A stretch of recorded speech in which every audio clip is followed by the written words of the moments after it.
Le gouvernement burkinabé tend la main à sa diaspora et veut faire d'elle un véritable levier de développement national. Un message a été lancé aujourd'hui par visioconférence à l'endroit des représentants du Haut Conseil des Burkinabés de l'extérieur. Vous entendrez donc le message du patron de la diplomatie burkinabé dans cette édition. Les images chocs ont fait le tour de la toile à Bokin, dans la province du Passoré. Ramata Bictogo a été violemment agressée à la pioche. La jeune femme grièvement blessée a été évacuée en urgence vers le CHR de Waïgouya. C'est là que l'engagement sans relâche du personnel médical lui a sauvé la vie. Nous sommes allés sur le terrain. Une belle performance du personnel médical au moment même où les Burkinabés accueillent cette bonne nouvelle. Les prix de plusieurs médicaments et vaccins essentiels sont revus à la baisse. Une baisse des prix qui varie selon les formes pharmaceutiques allant de 10 à 45%. Voilà pour l'essentiel de l'actualité de ce mardi. Bonsoir mesdames et messieurs, merci de nous rejoindre. Une rencontre virtuelle au ton à la fois solennel et stratégique. Le ministre des Affaires étrangères a échangé par visioconférence avec les nouveaux délégués du Haut Conseil des Burkinabés de l'extérieur. Jean-Marie Traoré a félicité ces nouveaux élus, mais surtout lancé un appel clair, celui de mobiliser les compétences, les ressources et les investissements de la diaspora au service du développement du pays. Plus de précisions avec Abdou Aziz Assari. Sur le grand écran du ministère chargé des Affaires étrangères, plus de 160 Burkinabés de la diaspora connectés sur la plateforme digitale. Ils sont des délégués du Haut Conseil des Burkinabés de l'extérieur, nouvellement élus avec pour mission de rassembler tous les Burkinabés résidant à l'étranger et mobiliser leur expertise pour le progrès économique du Burkina Faso. En visioconférence avec le ministre Karamoko Traoré, ils prennent les orientations du gouvernement burkinabé afin de mener à bien les missions qui leur sont assignées. Le président du Faso, son Excellence le capitaine Ibrahim Traoré, attache une attention toute particulière à nos compatriotes de l'étranger qu'il considère non seulement comme un levier économique et humain de première importance, mais aussi comme un acteur stratégique de la refondation nationale. Sa vision est assez claire. Une diaspora mieux organisée, solidaire, proactive et profondément impliquée dans l'œuvre de souveraineté et de reconstruction de notre État. Et dans cette dynamique, votre rôle est donc fondamental. Chers délégués, nous devons continuer à rester vigilants, déterminés et prêts à défendre à chaque instant l'honneur et la souveraineté de notre pays. Avec 15,4 millions de Burkinabés résidant à l'étranger en 2023, la diaspora représente une force vive, un pont entre le pays des hommes intègres et le monde. Pendant des années, le Conseil supérieur des Burkinabés de l'extérieur a tenté d'orienter cette énergie collective sans réussir réellement. C'est pour répondre à l'appel au changement formulé par la diaspora elle-même lors du Forum national de 2018 que le Haut Conseil des Burkinabés de l'extérieur a vu le jour en 2024. Après l'appel du gouvernement, la diaspora retourne sur le terrain où l'actualité prend parfois un visage plus sombre et plus choquant. Vous avez peut-être vu ces images circuler sur la toile. Une jeune femme attaquée à la pioche, laissée pour morte à Bokin dans la province du Passoré. Miraculeusement, elle a survécu. Ramata Bictogo, la vingtaine à peine, doit son salut au travail acharné du personnel médical du CHR de Waïgouya. Amadou Diko s'est rendu sur place et nous livre ici les premiers éléments sur l'état de santé de la victime. Regardez. Ces images ont choqué plus d'un sur les réseaux sociaux. Cette jeune fille, dont la tête a été transpercée par une pioche, est désormais hors de danger. Nous la retrouvons dans cette salle de réveil du centre hospitalier régional de Waïgouya. Agressé par une personne qui n'aurait pas toutes ses facultés mentales, Ramata Bictogo, la vingtaine, recouvre progressivement la santé après avoir subi une intervention neurochirurgicale. Ce matin, je me porte bien. Ma tête ne fait pas mal. Merci à tous les personnels de santé. Si Ramata Bictogo a la vie sauve, c'est en partie grâce à la détermination du personnel soignant du centre hospitalier régional de Waïgouya. L'intervention neurochirurgicale conduite par le docteur Pakom Yameogo a été un véritable succès. Le médecin neurochirurgien revient sur une opération chirurgicale titanex qui a mis en alerte toutes les composantes de l'hôpital. Tout le monde était bien éveillé, personne n'a somnolé pendant l'intervention, que ce soit les médecins en spécialisation. Il y a un qui a opéré avec moi, un médecin en spécialisation en chirurgie pédiatrique, ce n'était pas sa discipline, mais je l'ai quand même sollicité pour qu'il m'assiste pendant l'intervention. Et avait un attaché de santé en chirurgie, lui aussi il m'a attaché à la chose. L'anesthésie aussi avait son équipe, mais tout le monde est resté éveillé et concentré jusqu'à la fin de l'intervention à 3 h du matin. Le cas de Ramata est un cas rare et complexe. Mais pour ces spécialistes de santé, il fallait tout donner pour sauver une vie. Au service de l'imagerie, on parle d'une expérience qui en valait le coup. C'est ma première expérience sur ce genre de cas, en fait. Voilà, c'était pas simple, mais bon, avec l'expérience un peu qu'on a du domaine du scanner, on a pu faire quelque chose.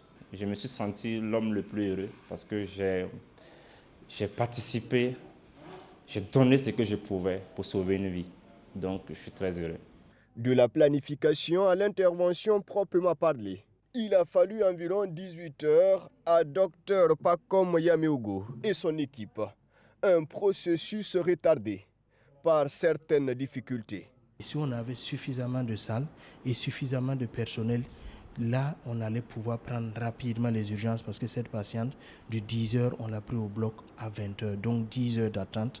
Et quand l'équipe attend, les gens aussi sont fatigués d'attendre. Et souvent, ça peut jouer sur la qualité des résultats. Donc si on peut affecter plus du personnel paramédical à l'hôpital, plus du personnel spécialiste, parce que aussi les spécialistes sont 1, 2, 3. Et souvent, quand il y a plusieurs urgences, je vous ai dit que le matin, j'avais un malade qui prenait. Quand il y a plusieurs urgences et que vous n'êtes pas nombreux, ça fait aussi que ça retarde aussi la prise en charge. La patiente est hors de danger, certes, mais elle reste encore sous traitement médical. L'objectif, c'est de s'assurer qu'il n'y ait pas de risque d'infection. Le personnel médical qui sauve une vie. Aujourd'hui, c'est tout un pays que le gouvernement veut sauver, soutenir en ces temps difficiles en rendant la santé plus accessible. Ce 26 mai, le ministère de la Santé a annoncé la baisse immédiate des prix des médicaments essentiels, des consommables médicaux et de certains vaccins. Une décision forte qui ouvre la porte à des soins plus abordables pour tous les Burkinabés partout sur le territoire, nous dit Abdou Aziz Sari. L'information est donnée par le ministre de la Santé en personne. À compter de ce 26 mai 2025, le prix des médicaments essentiels génériques baisse au Burkina Faso. Cette diminution du prix de vente publique, selon le ministre Kargougou, varie de 10 à 46% pour les formes comprimées, de 0,2 à 55% pour les formes injectables, de 1 à 20% pour les formes suspension buvables et de 0,6 à 25% pour les autres formes galéniques. C'est une décision du président du Faso, le capitaine Ibrahim Traoré.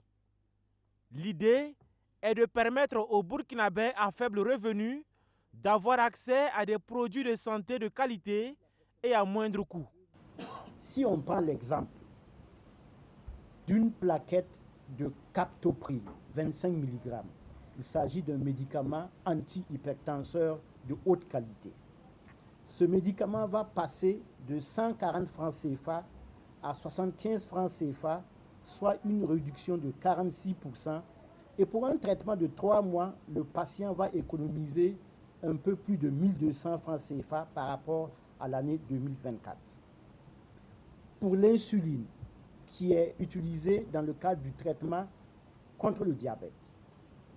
Alors, l'ampoule va passer de 2750 francs CFA à 2500 francs, soit une réduction de 9% pour un traitement de 3 mois. Avec une injection journalière, le patient va économiser 22 500 francs CFA par rapport à l'année 2024. Cette mesure concerne uniquement les structures sanitaires publiques et conventionnées où les produits étaient vendus plus cher par rapport aux officines privées, précise le ministre de la Santé. Ce n'est pas normal que des médicaments essentiels génériques soient plus chers au niveau du public qu'au niveau des officines. Et donc là, c'est véritablement un point important que je veux mettre sur la table pour dire que le gouvernement analyse, regarde et s'assure que les Burkinabés, notamment le Burkinabé lambda, a accès à des produits de qualité et à moindre coût.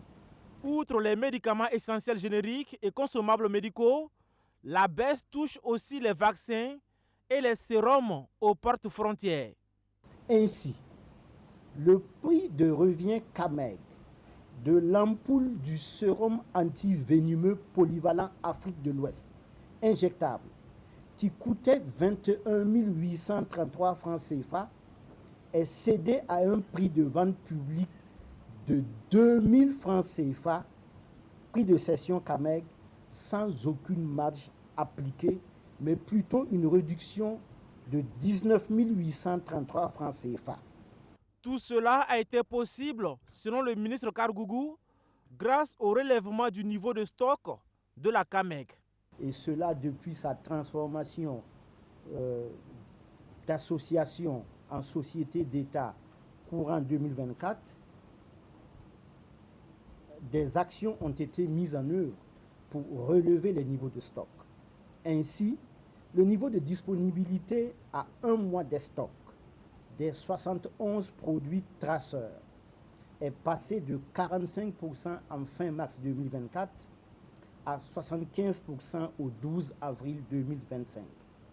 Et les efforts se poursuivent pour élever ce niveau de disponibilité à 90% d'ici juin et à terme, d'ici la fin de l'année, à rendre disponibles entièrement les 71 médicaments traceurs.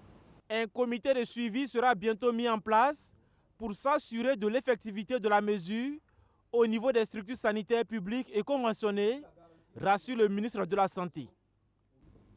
De la santé, on bascule à l'éducation et c'est parti pour les sessions de soutenance des mémoires à l'école normale supérieure. Premier à passer à l'ITOE a lancé les débats avec une recherche axée sur l'usage des smartphones à l'école du 26 au 28 mai prochain. Donc, ce sont près de 300 futurs éducateurs, conseillers et inspecteurs qui vont défendre leurs travaux devant un jury. Plus de détails avec Océane Dabonné. À l'ITOE, en pleine séance de soutenance de mémoire de fin de formation. Dans cette école normale supérieure située à Koudgou, dans le centre-ouest, il est le premier candidat à ouvrir cette session. L'impétrant a mené ses travaux de recherche sur influence des smartphones sur les apprentissages des élèves en classe de terminale, cas du lycée municipal de Dédougou. Pour lui, la présence des smartphones dans les établissements postprimaires et secondaires constitue une véritable problématique. À l'heure où les technologies d'information et de la communication sont intégrées au programme scolaire, leur usage demeure peu encadré, parfois même interdit. Ali Towe plaide ainsi pour une approche équilibrée, reconnaître le potentiel éducatif du téléphone portable tout en encadrant son utilisation par des règles précises et bien définies. Donc, la conclusion de notre recherche relève effectivement que les smartphones ont un très grand apport. Donc, il ne suffit pas de se fier seulement à sa forte nuisance pour limiter effectivement son usage au poste primaire, tout en sachant qu'au secondaire, ils seront forcément appelés à l'utilisation de cet outil s'ils sont une fois inscrits dans les universités virtuelles et autres. Donc, nous en venons à la conclusion qu'il il faut autoriser effectivement, il faut lever l'interdiction des smartphones à partir des établissements postprimaires pour effectivement réglementer son usage, voire même prescrire des règlements intérieurs entrant dans les bons et favorisant son usage adéquat. Ce sont au total 279 candidats qui sont appelés à soutenir cette année. Tous se forment pour devenir des acteurs clés du système éducatif burkinabé. Conseillers d'éducation, conseillers d'orientation, inspecteurs du primaire et du secondaire. Cette soutenance constitue donc un moment crucial pour les responsables, une pause nécessaire pour évaluer les compétences de leurs étudiants. Voilà. Pour la soutenance inaugurale, nous avons voulu marquer cet événement parce que c'est quand même beaucoup d'efforts qui ont été investis pour arriver à ces résultats-là. Donc, nous marquons un coup d'arrêt, un temps d'arrêt, pour montrer un peu au public ce que nous faisons. Vous avez déjà vu la masse de soutenance et comme je l'ai dit, cette année c'est vraiment exceptionnel parce que c'est plus bas, mais les années passées on avait des milliers de soutenances que nous faisions et une centaine de soutenances par jour. Par sa réflexion sur l'usage encadré des smartphones, Ali Toé inscrit son mémoire dans une dynamique de modernisation de l'éducation entre innovation technologique et exigences pédagogiques. Former les futurs éducateurs, c'est aussi célébrer ceux qui excellent aujourd'hui. Le samedi dernier, à Sousoula, dans la commune de Zabré, l'association Yekouma des élèves et étudiants a honoré les meilleurs élèves du primaire et du secondaire, ainsi que les enseignants remarquables lors de cette journée dite de l'excellence scolaire, parrainée par le directeur de cabinet du ministre chargé des Mines, Qualité et Travail, ont été mis tout simplement à l'honneur. Abdou Aziz Assari.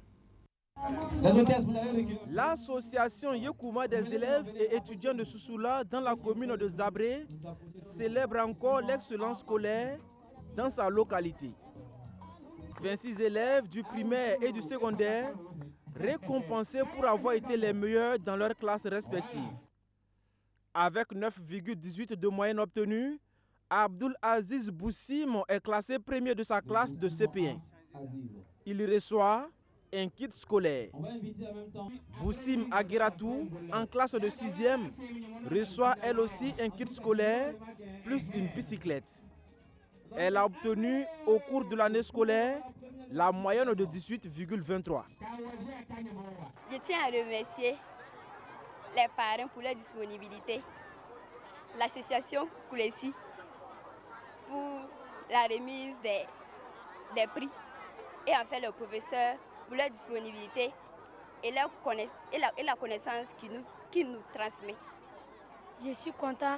Merci à l'association Yekouma. Les meilleurs enseignants de Sousoula ne sont pas oubliés à cette journée d'excellence scolaire. Grâce à leur abnégation dans la transmission du savoir aux enfants, les résultats scolaires 2024-2025 sont jugés satisfaisants au Collège d'enseignement général de Sousoula. Des attestations de reconnaissance, plus des enveloppes financières sont remises à certains de ces encadreurs les plus méritants. Notre ambition à travers cette initiative, c'est d'inculquer une valeur de culture d'excellence aux lauréats et les inviter à persévérer dans la poursuite de leurs études. Ouvert en 2020, le Collège d'enseignement général de Sousoula ne dispose à ce jour que de 3 professeurs affectés par l'État, ce qui rend difficile l'encadrement des élèves selon le directeur de l'établissement. Interpellé sur la situation, le directeur régional chargé de l'enseignement secondaire du Centre S s'engage à transmettre la doléance à qui de droit. Eh bien, je vais la transmettre donc aux plus hautes autorités, à savoir Monsieur le ministre qui est le patron de cette cérémonie. Et je crois que nous allons en fait donc trouver une solution pour accompagner le CG afin de contribuer à solutionner le déficit en enseignants et permettre à l'établissement de fonctionner et de former la jeunesse donc, du village de Sousoula. Le parrain de l'événement, fils de Sousoula, encourage tous les lauréats et les invite à un engagement citoyen constant et à cultiver des valeurs d'intégrité, d'honnêteté et d'amour de la patrie. C'est inviter tous les élèves et étudiants de Sousoula en tout cas, à redoubler d'efforts, à s'engager avec des messages de sensibilisation, de cohésion au regard du contexte que le Burkina vit actuellement.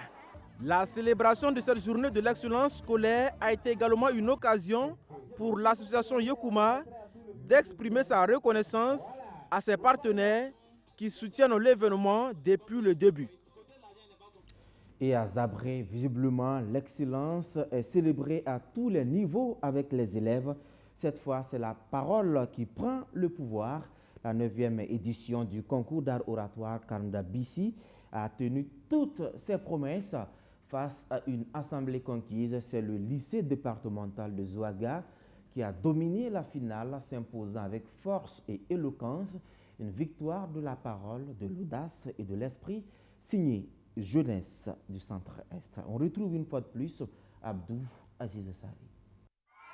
Le trophée du concours d'art oratoire Karnda Bissi, 9e édition, est remporté pour la deuxième fois d'affilée par le lycée départemental de Zouaga dans la province du Boulgou.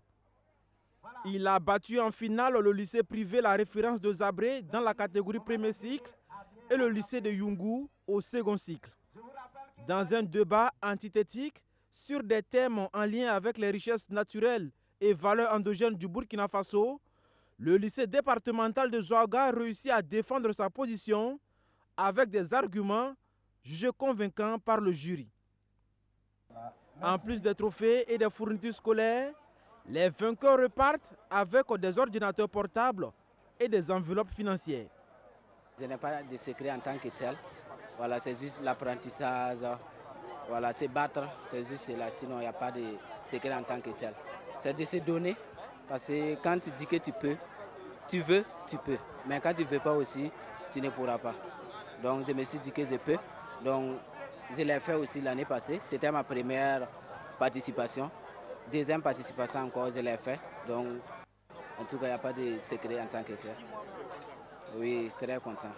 Le lycée privé La Référence de Zabré et le lycée de Yungu, tous classés deuxième, remportent également des fournitures scolaires, plus des tablettes.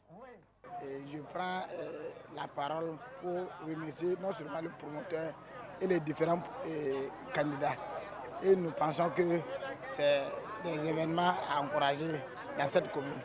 Et au nom du ministre, je prends l'engagement que nous serons toujours aux côtés du promoteur à chaque fois que nous aurons la possibilité et la force nécessaire de les accompagner. Offrir aux jeunes un cadre d'expression où ils débattent de thématiques cruciales liées à leur quotidien et aux enjeux nationaux, tel est l'objectif visé par les organisateurs de ce concours. Au total, nous avions eu 22 groupes des postes primaires et 18 groupes des secondaires. Donc, ça fait 40 groupes au total. Et comme c'est des équipes par binôme, donc les 40 groupes constituent 80 élèves qui ont débattu depuis le 8 février chaque semaine jusqu'à ce jour où nous célébrons la finale. L'innovation de cette édition du concours d'art oratoire Karnda Bissi est l'instauration d'une nuit des talents visant à détecter des talents en matière de danse et de chant. Restons dans le Boulgou où l'engagement s'exprime autrement. À Garango, on célèbre un demi-siècle de solidarité et de coopération avec la ville de Laval en France. 1974-2024, 50 ans d'un jumelage fidèle salué par un jubilé placé sous le signe de la mémoire et de l'avenir. Hommage aux pionniers, danse, sport et fraternité. Garango a tout simplement vibré au rythme d'une amitié qui dure et qui veut durer. Archimède Boy. Laval-Garango, 50 ans d'amitié, célébrée entre cette ville de l'ouest de la France et celle du centre-est du Burkina Faso. Occasion choisie par les acteurs de ce jumelage pour dresser le bilan des actions menées et tracer les sillons de l'avenir. Aussi prendre des engagements et pour entretenir aussi cette amitié et pour que ça soit encore peut-être dans 100 ans que nous nous retrouvons pour fêter encore le 50e et le 100e anniversaire de ce jumelage. Donc vraiment nous sommes fiers et c'est une série d'activités que nous avons menées dans ce cadre de célébration-là depuis le 3 mai quand nous avons lancé les activités au niveau de la commune de Niago. L'esprit de cette collaboration entre Garango et Laval est salué par le représentant du haut-commissaire de la province du Boulgou. Il invite le comité de jumelage à renforcer et à soutenir le développement local. Et en termes de conseil, c'est vraiment demander au président de tirer, je dirais, les leçons des expériences passées et de travailler en tout cas à corriger pour que, en tout cas, dans 100 ans, dans 150, dans 200 ans, que, en tout cas, ce jumelage existe et perdure, en tout cas au bonheur des populations des communes de Laval et de Garango. Tournois de pétanque et courses cyclistes ont meublé, entre autres, cette célébration. Des activités soutenues par la Banque commerciale du Burkina, partenaire de l'événement. 50 ans, ce n'est pas 50 jours, donc 50 ans de travail et d'abnégation. Et nous avons pensé qu'il était de notre devoir en tant que banque citoyenne d'accompagner cette activité qui vit déjà depuis longtemps et qui travaille depuis longtemps.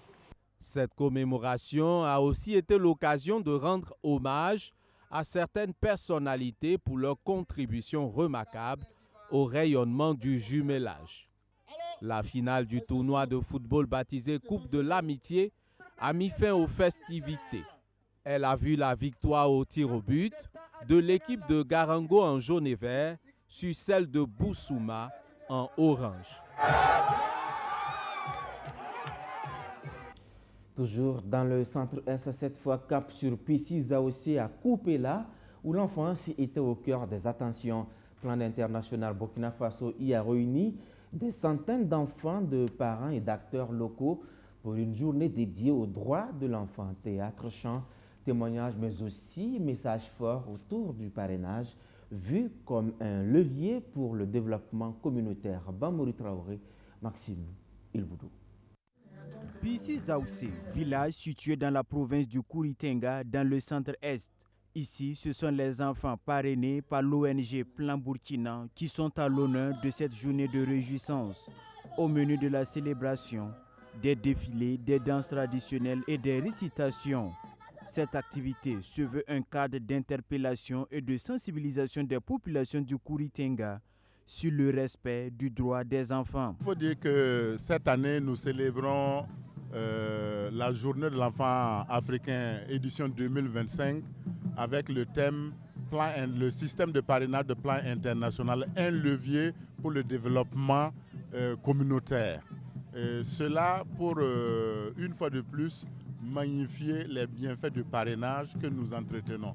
Et comme on le dit, Plan entretient un type de parrainage qui est un parrainage communautaire, un parrainage dans lequel l'enfant qui est parrainé est un ambassadeur pour les autres enfants de sa communauté et pour le reste. Et pour dire que, en gros, tous les enfants parrainés de Plan international sont des ambassadeurs des enfants du Burkina Faso. Depuis une trentaine d'années, Plan international Burkina intervient dans cette localité à travers des réalisations d'infrastructures scolaires et sanitaires au profit des enfants. Aujourd'hui, les tout-petits témoignent leur reconnaissance envers l'ONG. Ce que le plan du Burkina Faso a fait, c'est bien, c'est bon pour les enfants parrainés.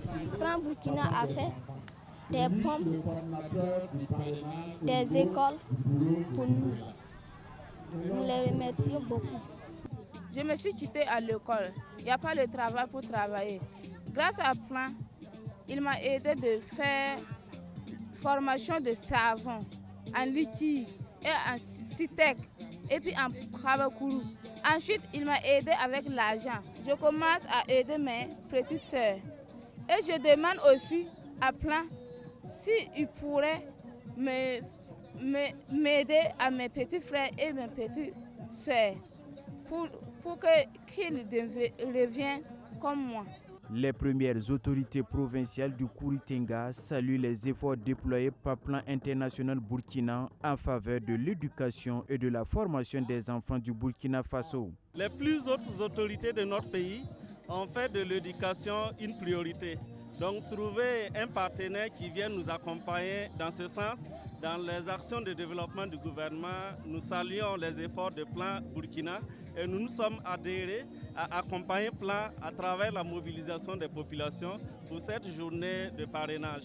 Donc au nom de Monsieur le Haut-Commissaire, nous sommes venus soutenir Plan Burkina dans ses actions de développement en matière d'éducation et en matière de santé. Cette journée est un espace d'expression pour les enfants et une tribune pour interpeller les décideurs.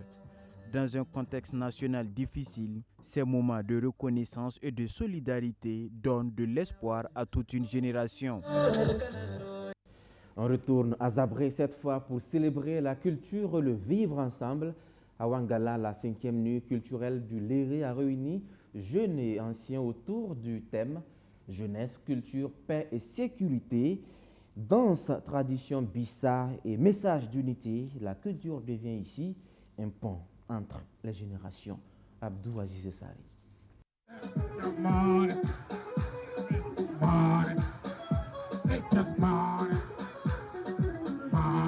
Un public chaud bouillant, savourant de bons moments musicaux dans la province du Boulgou. Autour de leurs artistes préférés, les fils et filles de Ouangala dans la commune de Zabré célèbrent une fois de plus la fraternité et l'amitié. La 5e édition de la nuit culturelle du Léré est ainsi lancée dans la ferveur et la bonne humeur. Cet événement culturel vise à promouvoir la paix et la cohésion sociale dans cette localité. La touche particulière cette année, c'est que chaque année, c'est la première fois que nous avons pu clôturer notre site. Donc ça, c'est une touche particulière. Et cette année encore, le partenariat avec l'Office national d'identification a continué. Donc ils étaient là le premier jour, aujourd'hui et demain ils seront là. Et la population vraiment est sortie vraiment massivement. Voilà. Donc, et puis cette année, il y a eu beaucoup d'améliorations en matière d'organisation. Le thème choisi pour cette édition 2025 de la nuit culturelle du Léré est jeunesse, culture, paix et sécurité. Une thématique qui interpelle, selon le président de la délégation spéciale de la commune de Zabri. Le thème parle effectivement, interpelle à tous les niveaux, au niveau de nos familles, au niveau de nos administrations, au niveau des institutions, nous interpelle à ce que tout le monde puisse prendre conscience définitivement de ce que nous vivons et mettre du sien pour que nous arrivions à bout de ce fléau qu'est le terrorisme. La nuit culturelle du Léré, c'était aussi des sensibilisations des jeunes sur les avantages de l'agriculture. L'idée est de les inciter à s'intéresser à l'entrepreneuriat agricole.